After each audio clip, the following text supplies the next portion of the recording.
Ramazan səbrin, mərhəmətin və paylaşmağın ayıdır. Bu müqəddəs ay boyunca tutulan oruçlar, edilən dualar və yaxşılıqlar bizi bir-birimizə daha da yaxınlaşdırır. Təsadüfi deyil ki, İslamda ilin ayları arasında Ramazan ayını 11 ayın sultanı da adlandırırlar. Bu bir ay ərzində insanlar günahlardan təmizlənir, sosial bərabərliyi təmin edir, Allaha bağlanır və bu ayın sonunu da bu mənada bayram edirlər. Bu mənada bizim xalqımız da uzun əsrlərdir ümumi İslam dünyasına uyğun olaraq bu bayramı mütərəqqi şəkildə qeyd edir.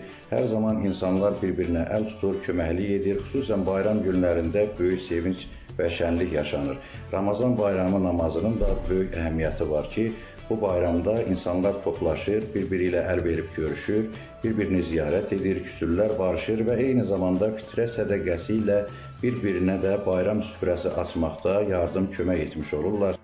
Şəriətə görə fitrə canın sədəqəsidir və imkanı olan müsəlmanın ailəsinin hər bir üzvü üçün fitrə zəkatı çıxarması, imkansızlara, ehtiyacı olan ailələrə verməsi vacibdir. Fitrə Ramazan ayının son günü, bayram axşamı şam namazından sonra çıxarılır. 2026-cı ildə Ramazan bayramı martın 20-sinə təsadüf edir. Qazilər Şurasının fətvasına görə imkanı olan hər bir şəxs üçün 10-15 manat fitrə zəkatının verilməsi tövsiyə olunur. Tutulan oruçların, edilən duaların qəbul edilməsi diləyilə. Ramazan bayramınız mübarək olsun.